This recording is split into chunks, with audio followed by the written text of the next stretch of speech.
Maritxu Letamendia familia arategiarentzat. Zuretzat el bizkotxo ukitzen duzuna bizkotx bihurtzen duzulako. Ekintzaileentzat, inkonformistentzat, ausartentzat. Superdenda guztientzat superbotereak ditu Euskaltelek. Ikusi hemen euskaltel.eus superdendak. Alokairuaren kudeaketa zahanztea. Errenta hilero kobratuko duzula ziur jakitea. Eta zure etxea esku honetan dagoela jakitea. Badakigu zer behar duzun etxe bizitza alokatzeko.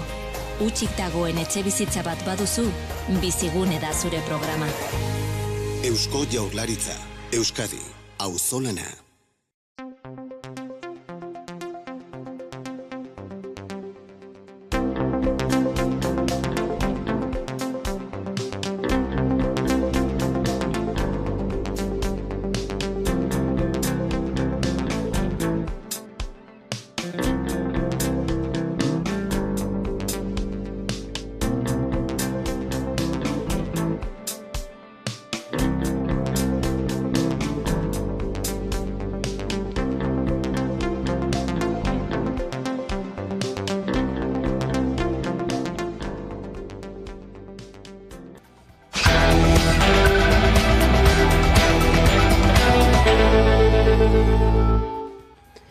Arantxa Tapia Eusko Jaurlaritzako ekonomiaren garapen iraunkortasun eta ingurumen sailburuak Arabako mahastiak jatorrizko deituraren sorrera legezkoa eta legitimo dela defendatu du.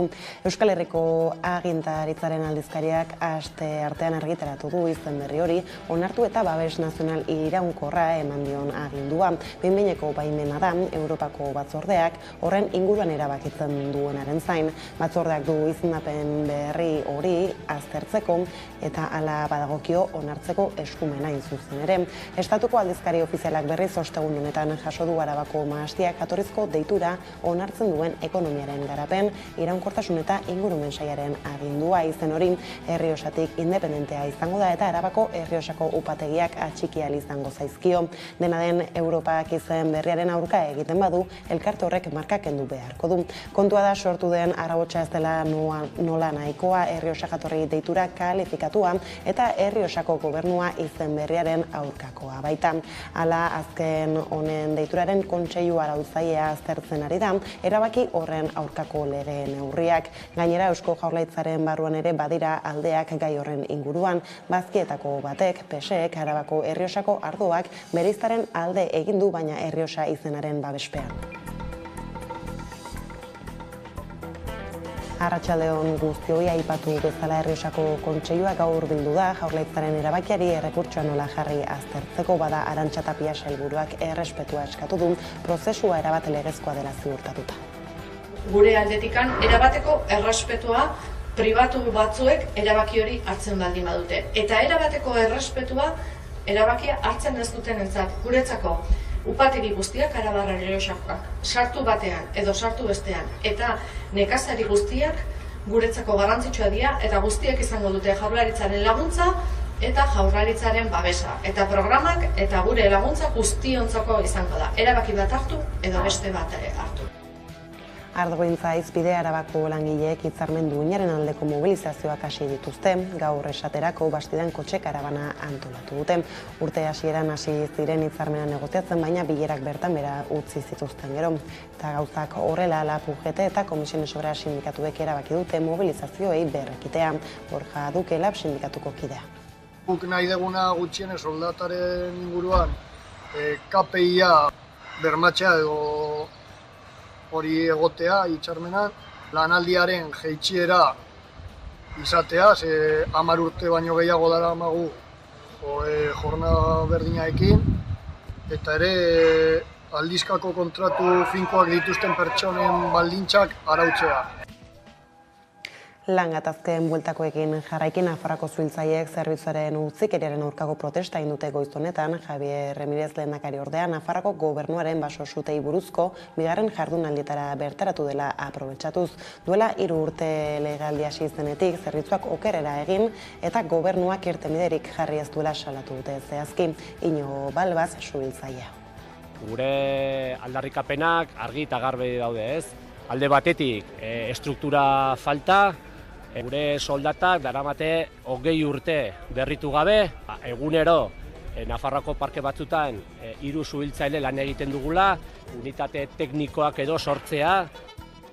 Urteko 3. hiruhiekoan biztanleria okupatua hazi eginda Araban, Bizkaian eta Gipuzkoan, beste 4.100 okupatu gehiago baitaude eta langabeen kopura gutxitu eginda, 6.800 langabe gutxiago zehazki. Horrela langabezia tasa 7,9 kokatu da Euskal Autonomia Erkidegoan. Ia puntu bat jaitsi da iaztik 8,8 zegoen orduan, dena den Europako Batasuneko bataz bestekoaren gainetik dago oraindik, zeina abuztuan 6koa izan zen. Eustatek biztanleria aktiboari buruzko inkestak kaleratu du ostiral honetan, eta 2008an abiatutako serie historikoko okupazio eta langabezia daturik onenak eman ditu. Guztira 972.200 pertsona daude lanean 3 lurraldetan, urteko lehen 2 hiruhilekoetan gora egin zuen, eta joera horri eutsi dio udan, baina mantsoagoa izan da.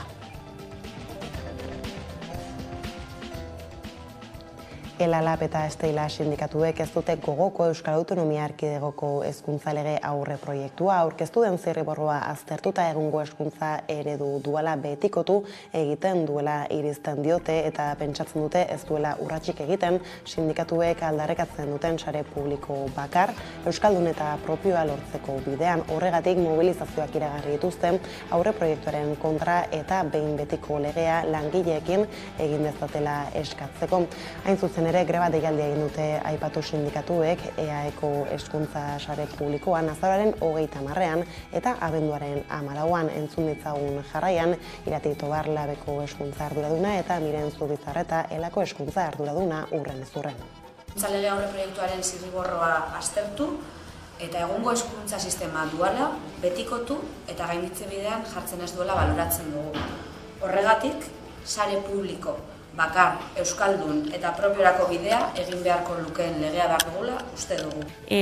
Deitu ditugun edo antolatu ditugun mobilizazioak, 2 egunetarako antolatu ditugu nagusiki, azaroak 30erako eta abenduak 14erako. Hezkuntza publikoan, publiko osoan greba egunak izango dira, eta mobilizazioak hezkuntza sistema osorako. Udazkenari begira aurreikuspenak ez dira onak, ez ekonomian, ez eta energia arloan, bada horren aurrean Euskal Herria Bilduk etxipena baino gauzak beste modu batean egita posible dela, eta bestelako etorkizuna irudikatza posible dela azpimarratu gura izan du. Eta horretarako azaroaren 12ean Bilbon mobilizazio nazionala deitu du egungo krisia ardatz hartuta. Gauzakala mahai politikoko bozeramaila den Bakartxo Ruizek Euskal Herria Bilduko mobilizazioan parte hartzeko deialdia luzatu du goiz honetan Iruñean. Krisi hau ez dela fenomeno meteorologiko bat. Krisi honen atzean eta datorkigunaren atzean erabaki politiko jakin batzuk hartu direla. Oligopolioen mesedetan, enpresa energetikoek ondare komunarekin espekulatzeko horren mesedetan, eta ez dugu borondaterik ikusten norabide aldaketa sakon bat emateko. Aurrera egiteko moduak eta irtenbideak badaudela. Herrigora agerraldia eta iazko azoraren 13tik hor dago Euskararen inguruko mugimenduak gora egin du Herriberan azken urteotan. Hor dago herri ekinaldiak iazko azaroan egin zuen lehendabiziko agerraldia Kortesen eta erdigunean jarri zuen zer helburu duen zonifikazioaren aurkalan egiteko sortu dute Euskal Herrialde osoan izan dadin ofiziala. Hegoaldetik hasiak dira bultza egiten ofizialtasunaren aldeko olatuak Nafarroko bazter guztiak busti ditzan. Bada larunbat honetan dute lehen ekitaldi nagusia manifestaziora deitu du Ordagok zonifikazioari Ordagoa lelopean. Tuterako plaza berretik arratsaldeko 5:00 abiatuko da. Euskararen legeak eremu ez euskaldunentzat dauka Herriberan eta horri aurre egin nahi dio Ordago herriekin bideak. Nik uste dut larun batean kontzertua egon arren herri bizi gogo horrek kantatuko duela, ozen kantatuko duela, eta gena pozik beteko ditugula Tuterako kaleak Ordagori botatzeko. Gizarteari erakusteko bagarela eskubide osoa dakagula euskara bizitzeko eta badago labingoz Nafarroan. Bestaldetik, Zornotzako udaleko euskara zerbitzuak Itanoa lantzeko 2 berbatalde antolatu ditu. Joan den martxoan martxan jarri zen ekimena eta izandako erantzun onari esker bigarren talde bat sortu dute. Lehendabizi Bizkaiko Itanoa lantzeko 7 saioz osatutako oinarrizko ikastaroa egiten da eta ondoren berbaldiak euskara praktikatzeko programaren bidez 2 astean behin elkartzen dira Itanoa zaritzeko. Rafa Ugalde, Zornotzako udaleko euskara teknikaria. Joan den ikasturtean, otsailean hasita edo, antolatu genuen Itano talde bat, ikastarotxo bat.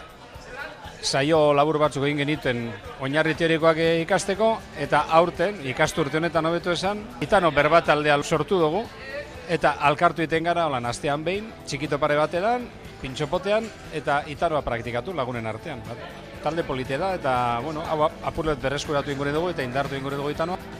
Eta eguneko lerrourekin bukatzeko nazioarteko gaieixo, hauteskundeak irabazi gabe eta alderdi kontserbadoreak komunen ganberan dituen 357 diputatuen erenen babesarekin hartu zuen Erresuma Batuko lehen ministro kargua, Ministusek joan den irailaren 6an alderdiko primarioetan militanteen botoi esker gaingenduta. Horren bestez hasieran ere zuen oso posizio sendoa aparatuaren barruan, 2 aste pasa geroago bere agintaldi laburreko huts egiterik larriena egin zuen, azken menderdiko zerga jaitsirarik handiena planteatu zuen, hori finantzatzeko herrialdea zorpetzea proposatuz. Atzo bertan aurkeztu zuen bere dimisioa karguan 45 egun, beraz hilabete eta erdi bat iraun ondoren alderdi kontserbadorea orain datorren ostiralerako da lider berria aurkeztekoan, aldiz oposizioak bozetara deitzeko eskatu du. I have therefore spoken to His Majesty the King to notify him that I am resigning as leader of the Conservative Party. Ostiraleko lerroburuak hauek heldu diezaiogun eguneko argazkiari aste honetan Eusko Jaurlaritzak baimendu egin du Arabako mahastiak sormarka berria, behin-behineko baimen honek ahalbidetuko du Araba Errioxako nahi duten upategiek Arabako mahastiak izendapenarekin euren ardoak merkaturatzea. Alta baimenak zenbait erreakzio sortu ditu, batik bat Errioxako Kontseilua lekuaren erabakiaren aurka agertu da. Gaur bildu da eta aurre ikusita du errukortxo bat jartzea behin-behineko baimenaren aurka. EAEko aldizkari ofizialak jaso zuen Arabako mahastiak zigiluaren behin-behineko baimena. Estatuan merkaturatzeko ahalmena ematen die ardoak sormarka berriaren barruan zabaldu nahi duten upategiei. Horrek zenbait erreakzio sortu ditu Eusko Jaurlaritzan, Arabako Foru Aldundian eta Errioxako Kontseiluan. Errioxako Kontseiluak adierazi duenez, sormarka horren aurka daude eta alduten neurri legal guztien bidez saiatuko dira oztopatzen. Kontseiluak udal batza antolatu du eta bertan izan dira Abra elkarteko mahastizainak. Azaroaren 18 arte errekurtso bat jarri dezake behin-behineko baimen horren aurka. Esta prisa parece que no tiene por lo menos un criterio administrativo. Podía haberse hecho con mucha más mesura, podía haberse esperado a ver lo que dice el Tribunal Superior de Justicia del País Vasco, podía haberse esperado mucho más. Entonces esta premura, esta sorpresa, no avisar al sector afectado de lo que se va a hacer, pues te invita a pensar otras cosas. Eusko Jaurlaritzak berriz azpimarratu nahi izan du gatazka honen barruan errespetua dela garrantzitsuena, eta argi utzi duenez Jaurlaritzak upategi guztiak errespetatuko ditu eta hala egin behar dute agente guztiek. Gure aldetikan erabateko errespetua pribatu batzuek erabaki hori hartzen baldin badute. Eta erabateko errespetua erabakia hartzen ez dutenentzat guretzako upategi guztiak Arabarra Errioxakoak sartu batean edo sartu bestean eta nekazari guztiak guretzako garrantzitsua dira eta guztiek izango dute Jaurlaritzaren laguntza eta Jaurlaritzaren babesa eta programak eta gure laguntza guztiontzako izango da. Erabaki bat hartu edo beste bat hartu. Bestalde Arabako Foru Aldundiak balorazio positiboa egin du. Alabaina adierazi duenez, Errioxako sormarkan jarraitzea erabaki egokiena da euren ustez. Eta ardo bintzaz esan dugu ere, lehentxeago ere Arabako langileek hitzarmen duinaren aldeko mobilizazioak hasi dituzte, goiz honetan esaterako autokarabana egin dute Bastidan ikusi.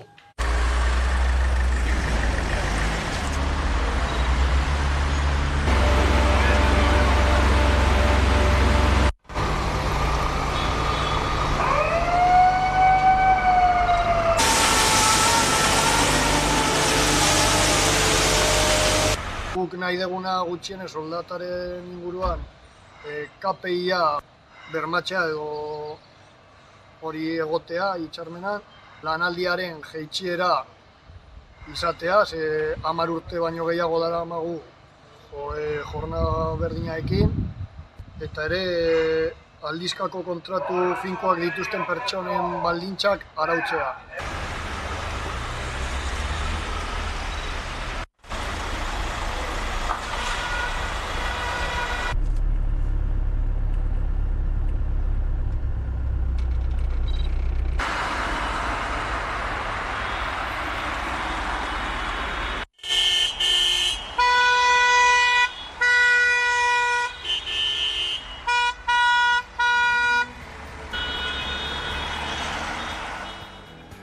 Javier Remirez lehendakari ordea Nafarroako gobernuaren basosutei buruzko bigarren jardunaldietara bertaratu dela aprobetxatuz suhiltzaileek zerbitzuaren utzikeria salatu dute berriz ere.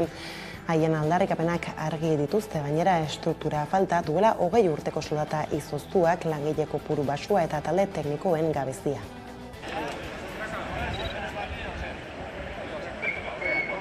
Me cago en Dios, chaval. Esto estuvo. Se van a quedar.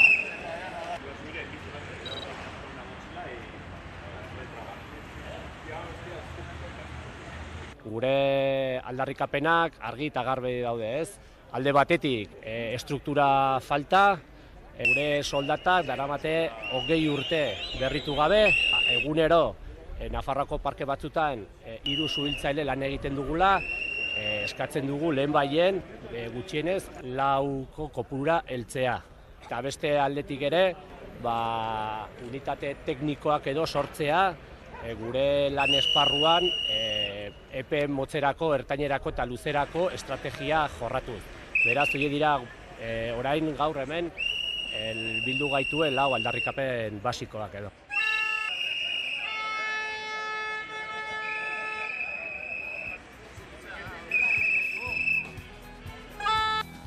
Langatazken bueltako berriekin jarraiki, elak eta labek 2 greba egunetara deitu dute azarorako Bizkaiko merkataritzako zenbait sektoretan. 4an egingo dute lehen lanuztea, hileko lehen ostialean, eta 25ean bestea Black Friday egunean.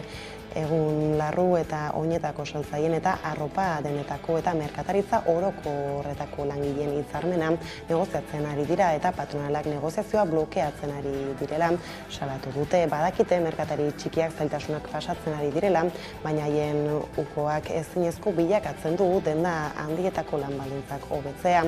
Irati Sienra Lab sindikatuko zerbitzu pribatuetako arduraduna.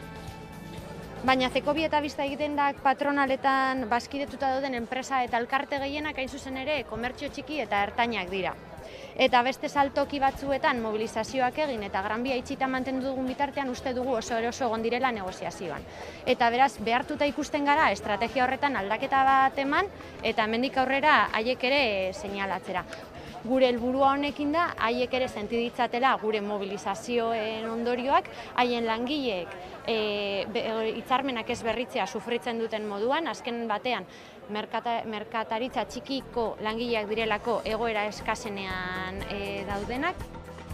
Bada hauek ez dira egunotan iragarri diren greba egun bakarrak, Elea eta Lab sindikatuak deituta berriro joko dute grebara Arabako adinekoen egoitza pribatuetako eta etxe bizitza komunitarioetako langileek. Hilaren 26erako eta 27erako egin dituzte lanuzterako deialdiak, 25erako berriz mobilizatzera deitu dituzte langileak. Arabako hitzarmenaren negoziazioan patronaren blokeoa salatu nahi dute protestekin, sindikatuek ohar baten bidez jakinarazi dutenez. Hala, hilaren 25 elkarretaratzak antolatu dituzte, Arinez, Mercedarias eta Gazalbide egoitzen atarian. 2 greba egunetan ere mobilizazio ugari egingo dituzte, tartean manifestazio bat eta autokarabana bat.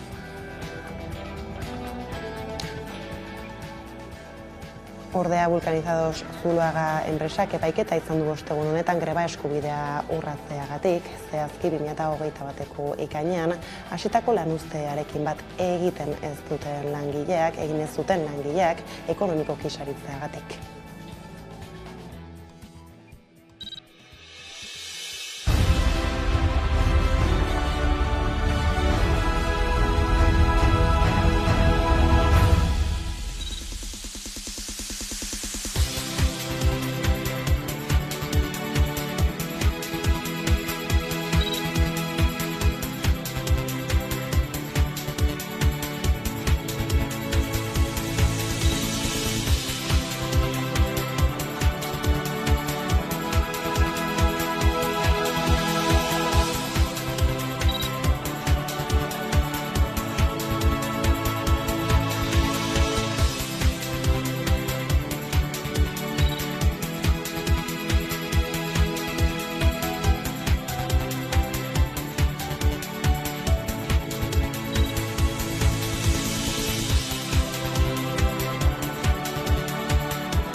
Pandemian langileen kaleratzeak saihesteko Espainiako gobernuak hartutako erabaki nagusietako baten analisi zurruna egin dauzitei gorenak, einhandi batean horren aurka azaldu diren enpresei arrazoia emanez.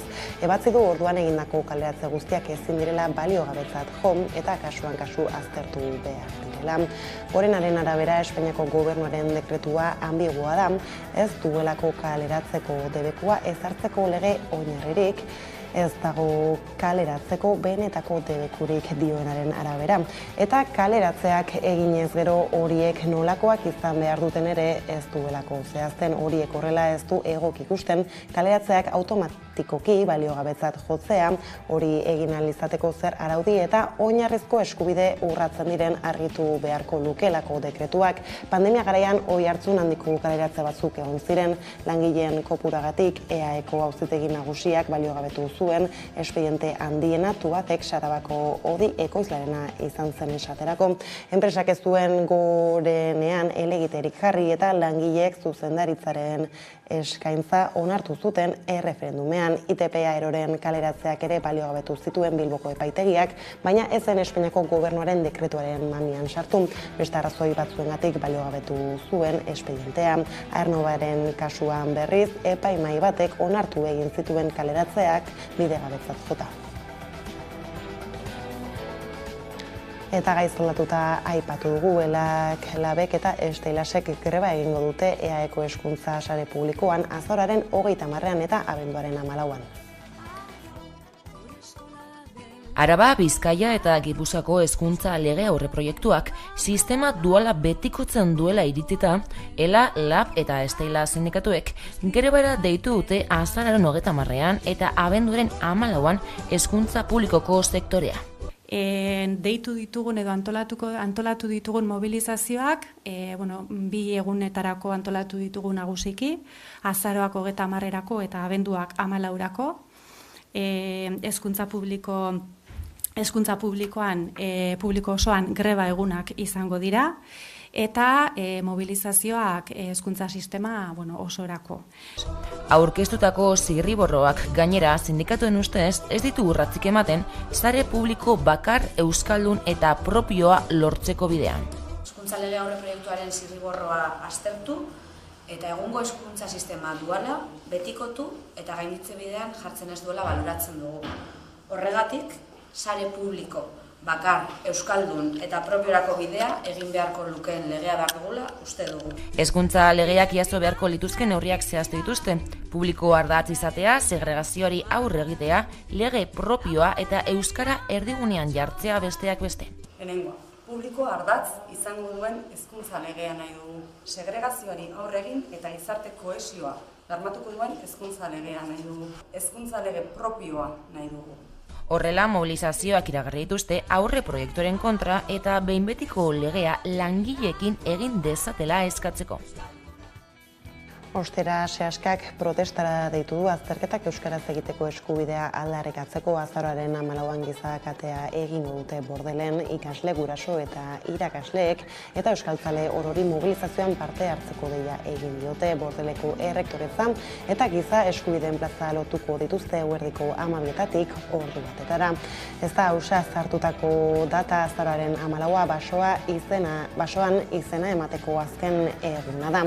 Euskaren erakunde publikoaren egoitzaren aurrean agerraldi jendetsua egin zuten atzo, ura baita Euskararen aldeko hizkuntza politika publikoaren arduraduna duen egitura.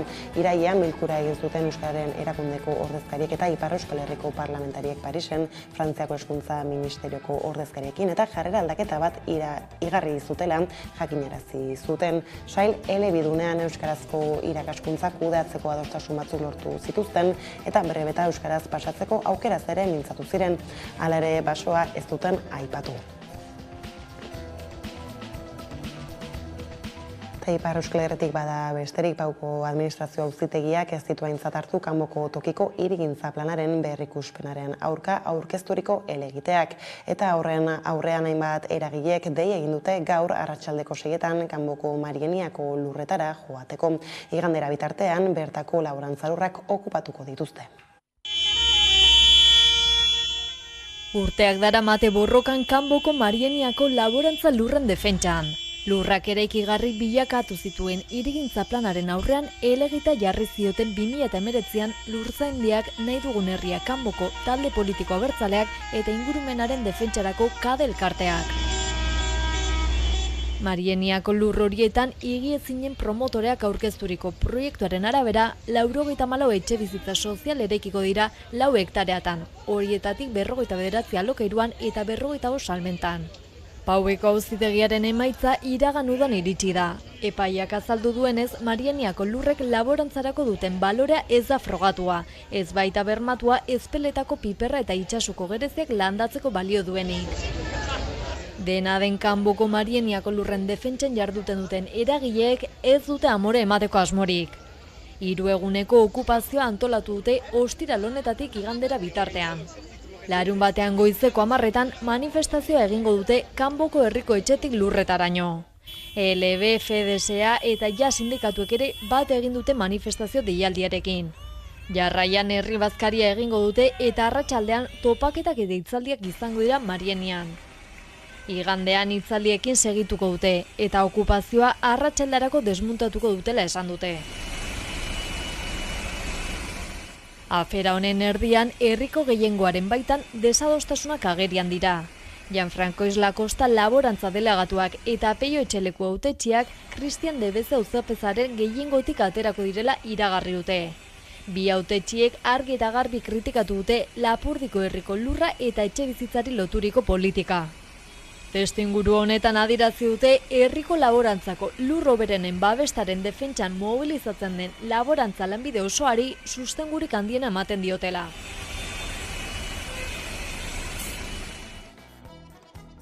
Bestaldetik gurasosek iragarri du fiskaltzak dekretu baten bidez eskatu diola epaitegiari iker dezala Zubietako erraustegiaren funtzionamendua ikuskatu duen funtzionarioaren lana.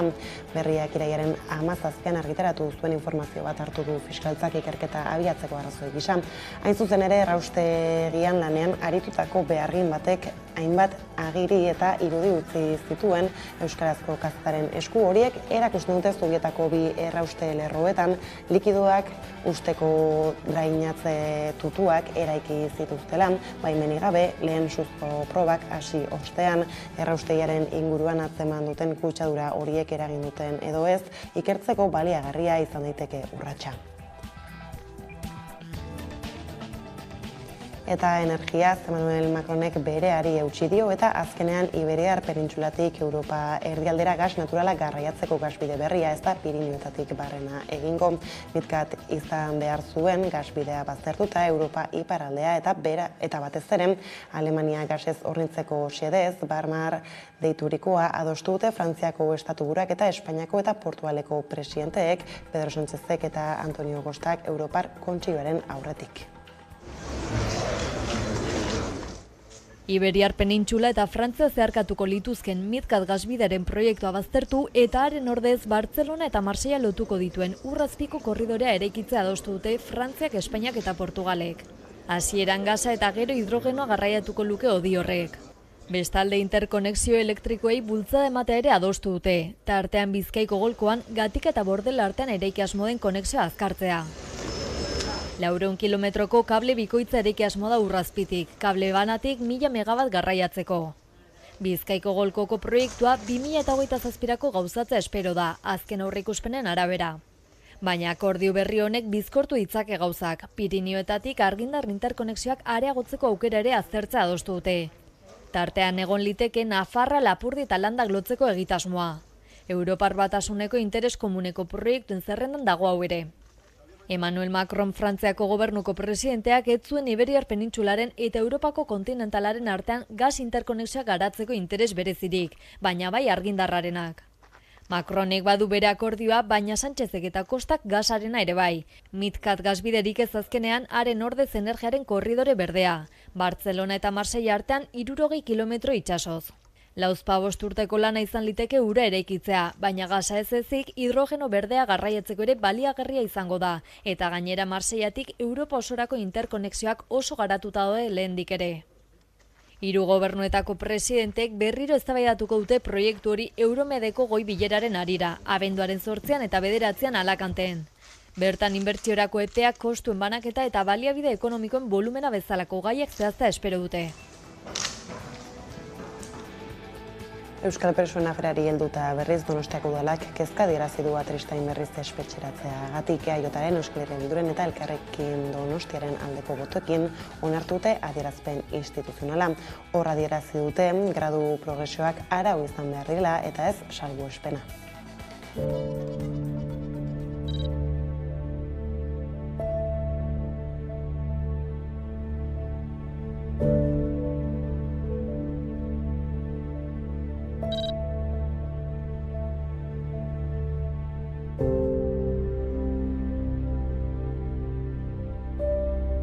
Gaur saretik hemen Donostiako udaletxera etorri gera, giza eskubideen batzorde honetara, Xabier Atristainen kasuaren berri ematera, eta bertan ere bai, EAJ, EH Bildu eta Podemosen babesarekin deklarazio instituzional bat onartu da, salatzen Xabier Atristain legeak dioen baldintza guztiak beteta ere 3. graduan egonda.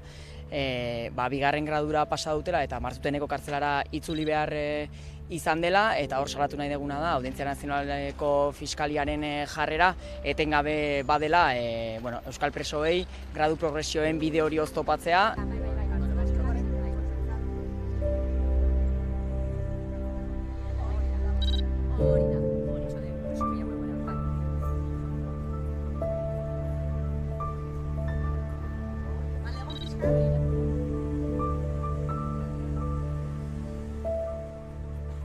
Gaur saretik hemen Donostiako udaletxera etorri gera, giza eskubideen bat. Etxean ez, baina etxetik hurbilago urteak daramatza Ibon Fernandez Iradi Euskal Presoaren defentsak eskatzen zigorra eteteko presoaren eritasuna dela eta oraindik ez du lortu halakorik, baina bai behinik behin zigorra betetzeko falta dituen urteak Euskal Herrian egitea. Donostiako Martuten espetxera eraman dutela jakinarazi zuen atzo eguerdian etxeratek.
Gizartarlokoekin bueltan esan dugu dagoeneko Zornotzako udaleko euskara zerbitzuak Itano Alantzeko 2 berbatalde antolatu ditu. Zornotzako udaleko euskara zerbitzuak Itano Alantzeko 2 berbatalde antolatu ditu. Joan den martxoan martzan jarri zen ekimena eta izandako erantzun onari esker 2. talde bat sortu dute. Lehendabizi, Bizkaiko Itano Alantzeko 7 saioz osatutako oinarrizko ikastaroa egiten da. Eta ondoren berbaldiak euskara praktikatzeko programaren bidez, 2 astean behin elkartzen dira Itano saritzeko. Joan den ikasturtean, otsailean hasita edo, antolatu genuen Itano talde bat, ikastarotxo bat, saio labur batzuk egin genituen oinarri teorikoak ikasteko, eta aurten, ikasturte honetan hobeto esan, Itano berbataldea sortu dugu, eta alkartu iten gara, astean behin, txikito pare batean, pintxopotean, eta Itanoa praktikatu lagunen artean. Talde polite da, eta, hau apurlet berreskuratu ingure dugu, eta indartu ingure dugu Itanoa, eta hementxe gabiltza. Hala martxoan ikastaroa egin zutenak, orain lagun artean elkartzen dira Itanoz mintzatzeko. Bada, kideek nabarmendu dutenez, ekimenak aukera ematen die, ikasetako ura berrikusi eta berrartzeko. Itanoa egiten joagu. Betidanik euskarak eukideuen esateko modu bat, eta, oin egia zanda igual galzorian dauen, formato edo era bat, niri be erakargarri egiten jatela, eta horregaitik etorten nok. nik beti pintxo bat interesa honegaz, lehendik ikasiko gauze bat dalako, eta horrezaitik hasi nintzuan honetan, eta ia zeuzer ikusten baioago, eta holantxik, beste ikiz. Ikasle berriei zuzendutako saioak azaroan hasiko dira eta izena emateko epea zabalik dago oraindik. Itano taldeez gain Zornotzako udalak euskara praktikatzeko programa ere badu. Berbaldiak, euskaraz hitz egin nahi duten edo euskarazko harremanak zabaldu nahi dituzten herritarrei zuzenduta dagoena. Zerbitzua doakoa da eta taldeetan beti dago eskura euskaraz ondo dakien pertsona baten laguntza. Kulturarlora salto, rock, pop, jazz edo folk doinuen estaliko dute ahotseneko eszenatokia abenduaren 7tik 11 bitarte guztira 47 taldek parte hartuko dute jaialdian, goizeko 11 gaueko 10 etenaldirik gabe. Zuzenekoak plateruenan izango dira eta bertan musikarien azken lanez gozatu ahalko da. Sarrera doan da eta ez da beharrezkoa izango aldez aurretik izena ematea.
Bestalde Gasteizek liburuak trukatzeko azoka berreskuratuko du pandemia dela eta 2 urtez etenda egon eta gero urriaren 22an eta 23an izango da liburutegien egunarekin batera Iradier Arenan.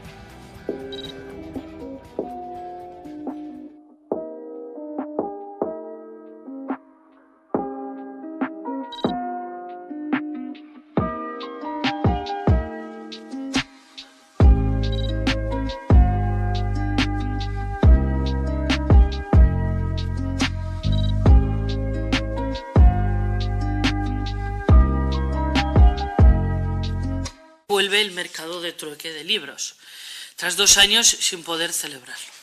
Con motivo de la conmemoración del Día de las Bibliotecas, entre los días 22 y 23 de octubre, el Iradier Arena se llenará de libros y literatura. Puede ser una buena forma de refrescar y actualizar la biblioteca, también de hacer una actividad en familia o con amigos este fin de semana.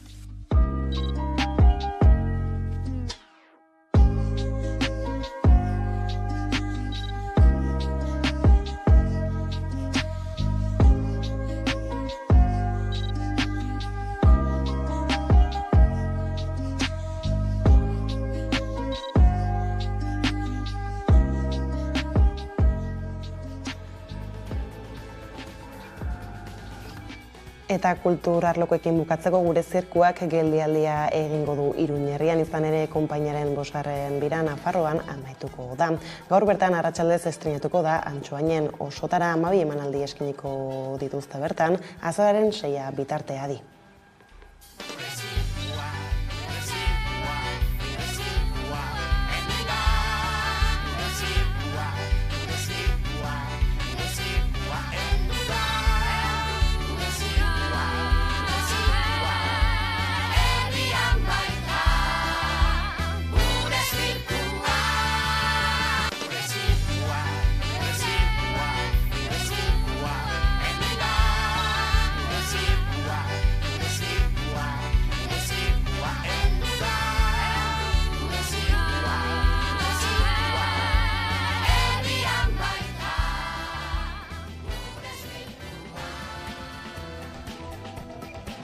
Eta ostiraleko kontuak horrela iritsi gara albisteriaren bukaerara. Gaurkoan Ane Lekuona Jaizkibel konpainiako kidari atzo egindako elkarrizketarekin agurtuko zaituztegu. Jaizkibel konpainiaren 25. urteurrena izpide, izan ere urteurrena ospatu asmoz, bihar urriaren 22an loratzen jaialdia egingo dute festa giroan. Egun osoko egitaragoa prestatu dute eta Hondarribiar guztiak eta inguruko lagunak gonbidatu nahi izan dituzte elkarrekin ospatzera. Hala elkarrizketa ikusi baino lehen Udanarbe lankideak jarraian nondik norakoak azalduko dizkigu. Eta honekin besterik ez gure aldektik hauek izan dira eguerdiak gurean gaur utzi dituenak. Guztiak eta gehiago nahi duzuen aldiro 11 atarian asteburu ona izan. Mendela urten igaro da Hondarribiko Jaizkibel konpainia alarde parekide aldarrikatzen hasi zela. 25 urte hauetan 100 lagun batu dira konpainia parekidera eta urteurrena ospatu asmoz loratzen jaialdia antolatu dute. Urriaren 22an egingo dena. Argi daukagu gure helburua oraindik ez dugula lortu eta horrek haserretzen gaitu. Nola ez? Ezin zaigu buruan kabitu emakume izate hutsagatik, espazio publikotik, ospakizunetatik, herriaren bihotzetako batetik botatzen jarraituko gintuztenik 21. mendean, baina errealitatea hori da. Hala ere, pasatako urteak eta gero Jaizkibel konpainiaren freskotasuna, alaitasuna eta aurrera jarraitzeko grinak ospatzeko modukoa direla azpimarratuz hori egitera doaz urriaren 22an. Herriko 22. konpainia garela, hemen gaudela eta bizirik gaudela ospatuko dugu. Horretarako egun osoko egitaraua prestatu dute eta Hondarribiar guztiak eta inguruko lagunak gonbidatu nahi izan dituzte elkarrekin ospatzera. Goizeko 10:00 hasiko dute eguna Jaizkibel konpainiaren alarde parekidearen aldeko borrokaren eta bestelako egitate historikoen berri emango duen ibilbide historikoarekin. Eguerdeko 12:00 Gipuzkoa plazan elkartuko dira Jaizkibelen simbolo bihurtu diren zapi koloretsuekin festa hasteko. Ondoren herri bazkaria egingo dute jostaldi frontoian eta arratsaldeko 6:30 egingo dute eguneko ekitaldi nagusia bentan. Ekitaldi nagusia 6:30 izango da, izan garena eta garena ospatu eta gure helburuak aldarrikatzeko. Azkenik kontzertuak izango dituzte 7:30 hasita. De Ingles, Anari, Pinpilinpusis eta Merina Gris. Ibilbide historikoan eta bazkarian parte hartzeko plazak dagoeneko agortu dira. Dena den konpainiako hartarazi du ikasturtean zehar bestelako ibilbide historikoak ere antolatuko dituztela noizan behin.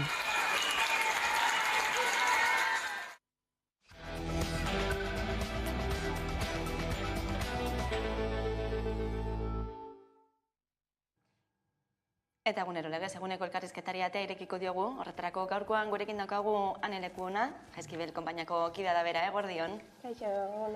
Bueno, Jaizkibel konpainiak 25 urte bete ditu aurten, larunbatean egingo duzue ospakizuna, Hondarribian bertan, mendela orden, azkar esaten da, gainera momentu gogorrek bizizan dituzue, hasieran batez ere, nola baloratzen duzue instituzioek zuekin izandako jarrera, babestuak sentitu zarete? Bueno, nik uste dut nahiko erresa dela esatea, ez.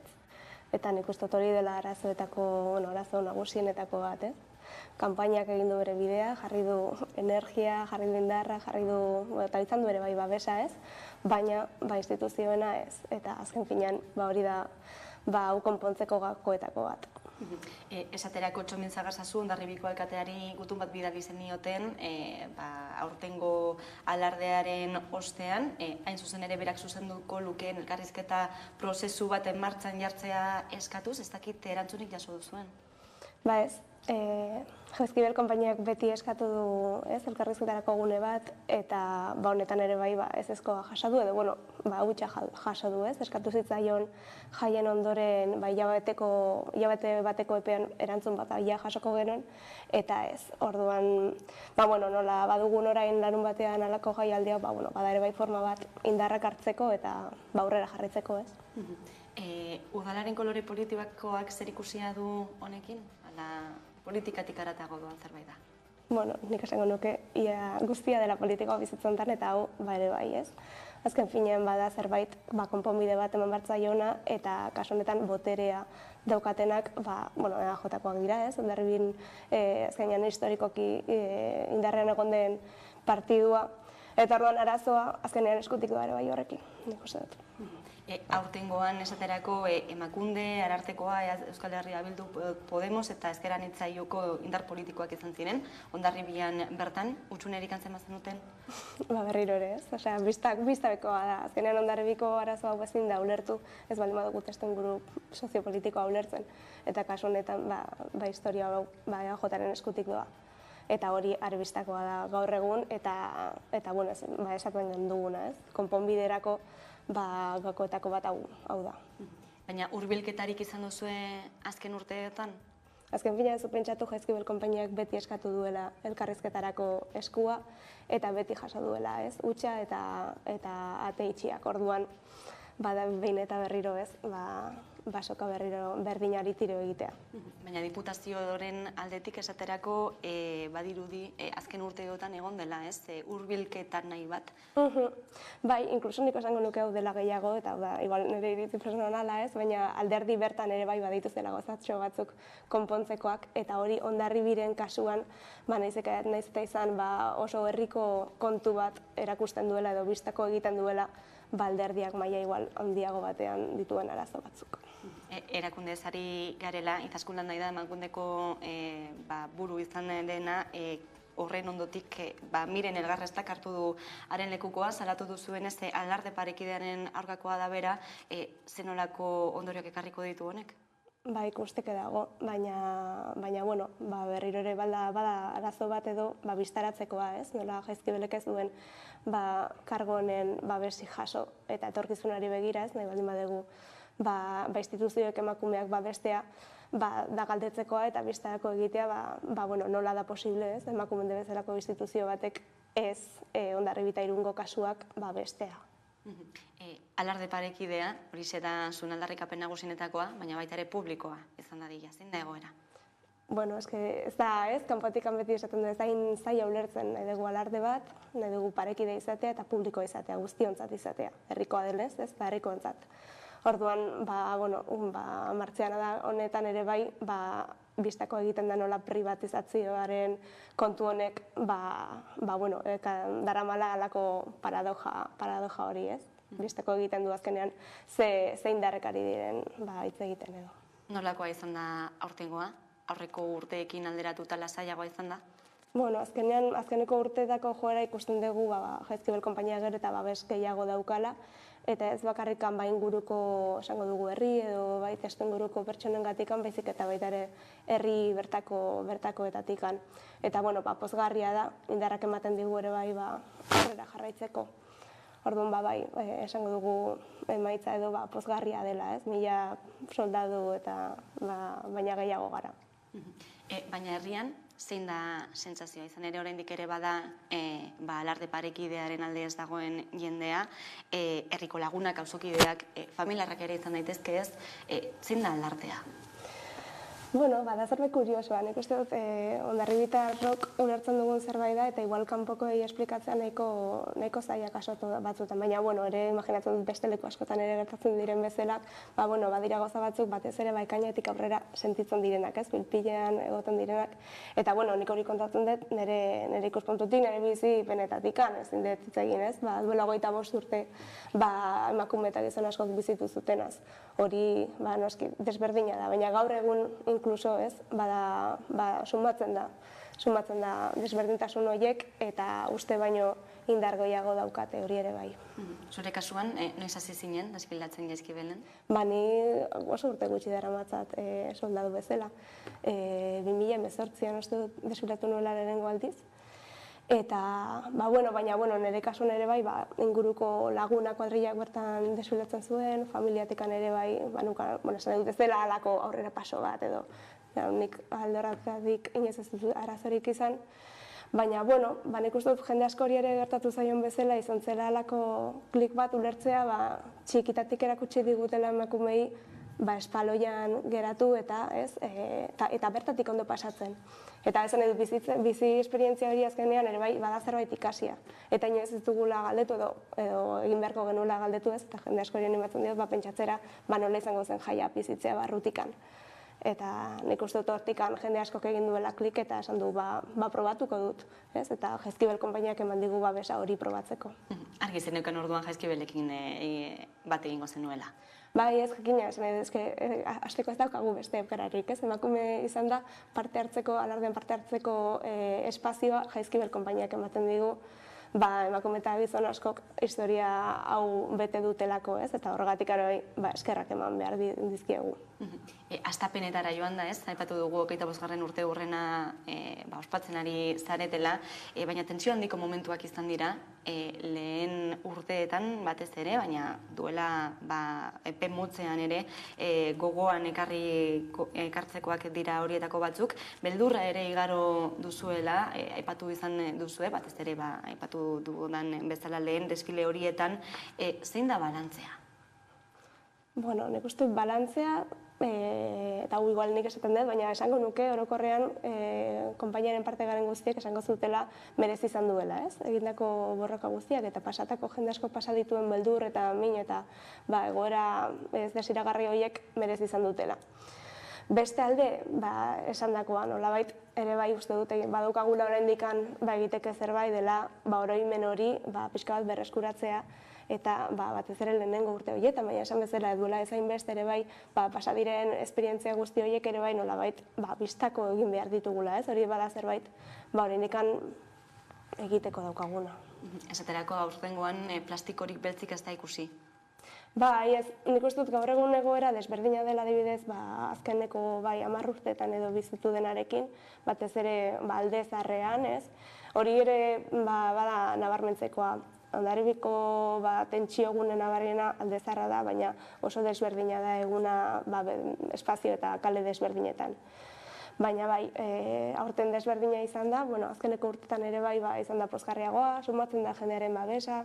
Nik uste dut batez ere, bistako egin den azken urte hauetan da nolabait herriak jende asko sentitzen zuen zeozer bistako egin dela, ez? Eta ez dela ingrabea emakumeak herriko jaietan parte hartzea eta hor jende askori klik egin dio, ez? Herri mugimendu batei esker. Pasatako guztia igarota, zauriak, lehen komentatu ditugun kontraesan horiek herrian bertan irekita daudela esango zenuke? Bueno, berriro ere nik ezin dut jende guztien ganitz egin, ze nik uste dut norberak ere esperientzia desberdina daukala, eta ez dela berdina da duela 20 urteko pertsona batena, edo Jaizkibel konpainian txikitatik desfilatu duenak, ez? Baina zauriak hor daude, eta zauriak zaindu egin behar dira, eta sendatu. Eta horretarako ere bai uste dut, probetxatu dezakegula ere bai pasa den denbora, jakina ez inoiz isilarazteko edo ezkutuko egiteko, baizik eta kontrakoa, ez? Zaintzeko eta ikusteko hori konpontu daitekela. Konponketaren bidea, elkarrizketatik etorri beharko da ala beharrez? Esan dago, Jaizkibel konpainia beti historikoki egon da elkarrizketaren alde. Aipatu nahi nuen adibidez, Oiane Bengoetxea badela hondarribitar historialari bat, horretxe bertan tesia plazaratu du Hondarribiko eta Irungo kasuen inguruan, eta hor oso bistako ikustuta, ez? Konpainiaren hainbat saiakera. Orduan, elkarrizketa beti dago hor, baina nik ere bai errekalkatuko nuke instituzioen egin bete behar hori. 25 urte hauetan gizartearen partetik, behintzat, marra gorri bat jarri dela esango zenuke? Bueno, nik uste dut ezin degula, ez? Hondarribiko kasua ulertu goza aislatu bezala, azkenean gizartea ordoa, feminismoak mugimendu bezala espazio hartu du, ez? Euskal Herri mailan, orduan ezin dugu bi gauzaiek, ez? Elkarren artean bereiztu edo ulertu isolatuta daudela. Bai, nik uste dut gainera jende askori gertatzen zaiona Hondarribin dela nola kontatu eta nola jendearen empatia lortu kontatzen nahi naiz nolabait alarde hori baztertzailearen ikuspuntua daukatenen kasutik, ez? Nola hori justifikatu herritik kanpo. Nolabait marra gorri hori, eskerrak hor dagoela, baina nolabait hori zerbait egin behar da horrekin, ez? Ezin dugu horrela utzi. Hondarribian gertatzen denarekin bat edo loturaren bat izan daitekeen gertakari bat izan da duela gutxi Bizkaian, Basauriko jaietan emakume bat sokatira frogan ez diote utzi parte hartzen, gonaz jantzita ez joateagatik, zer iruditzen zaizu? Bueno, nahiko bistakoa da ikustea, Jaizkibel eta Hondarribita Irungo kasuak duela 25 urte baina gehiago hasi ziren, ez? Eta emakume horiek ja eman zuten aurrera pasoa eta biztaratu zuten beraien gizarteari, emakumeak parte, jaietan eta espazio publikoan eta nahi zuten lekuan parte hartzeko eskubidea zeukatela.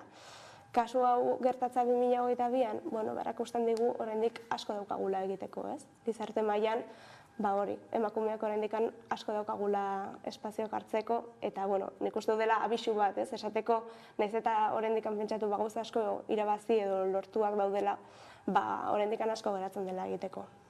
Jaizkibel konpainiaren bilakaera ikusita ere aipatzeko, ez, izan duen hazkundea, hasiera batean 20 kide ziren, eta gaur egun 1000 gizon eta emakume inguru zaretelako.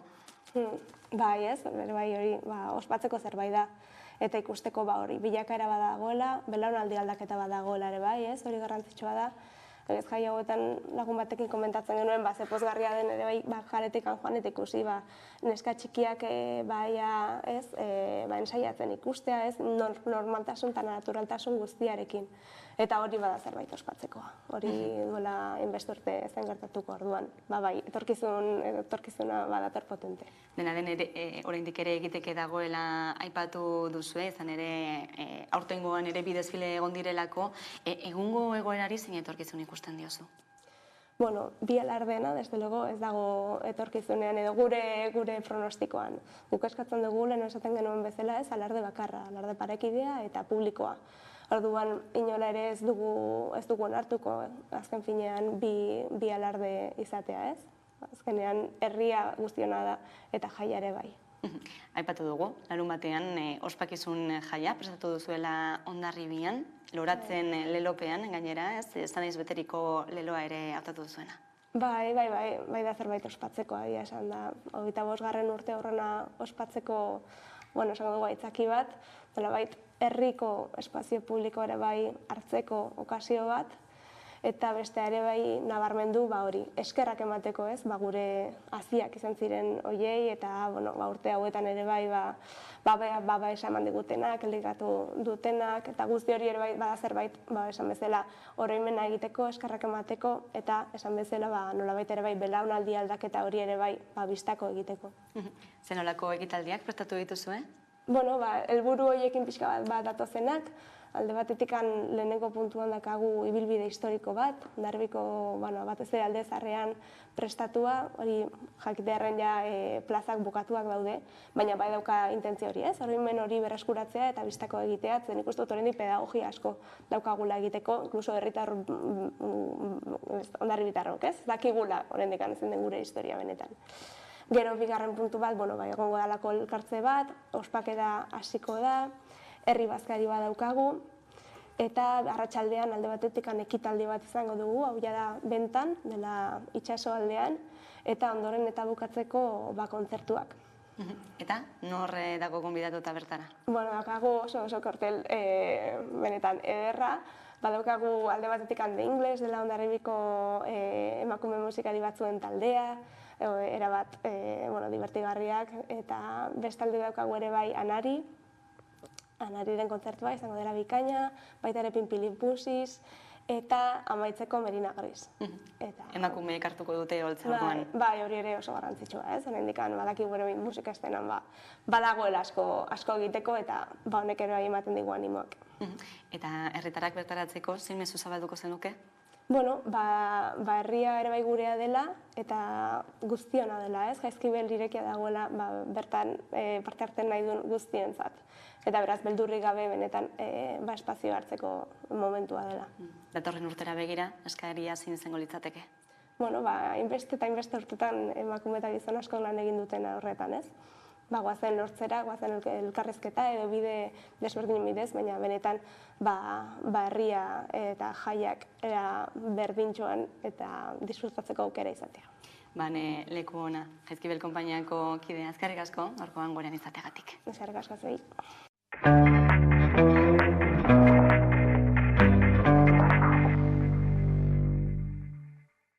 Zuretzat Txema Pamundi zukurratu baitzenuen bidea, eta zuretzat Pepinoain emandako fruituagatik, itxirentzat eta azkaratetarrentzat. Maritxuleta Mendia familia arategiarentzat.